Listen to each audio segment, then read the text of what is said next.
來是民進黨台北市長的參選人沈碧容，對着立法院外交甲國防委員會到美國來訪問，唔那甲美國眾議院的議長強生來會面，閣來拜會着英務議長裴洛西，是方提來甲國民黨的黨主席鄭麗文做比較。民進黨講鄭麗文並無民意的基礎，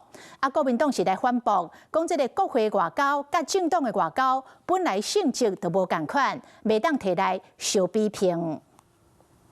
手提白色的球衫頂懸寫台灣，伊是美國聯邦眾議院的議長強生，邊仔笑甲真歡喜的是民進黨台北市長參選人沈碧容。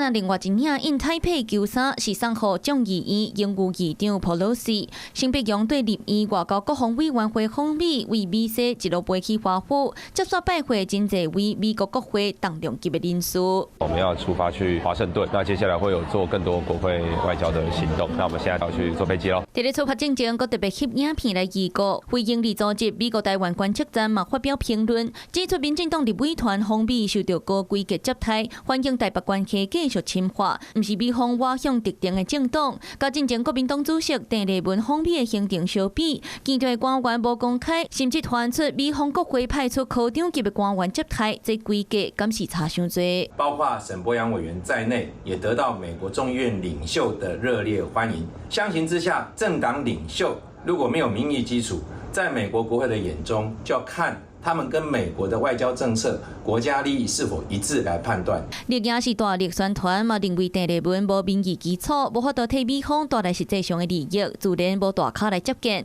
不過南洋拜會這兩座行程根本袂當摕來相比。國會外交跟政黨外交是不一樣的，要用國會外交來比政黨外交，這個是不倫不類的比喻，是不正確的。如果他們這一趟去做國會外交，沒有見到這些人，他們的國會外交反而是不及格。2026的選戰剩無到半冬，哪裡個大咖接線訪美，唔那要向美方爭取支持，接待規格關係，嘛要互相比拼。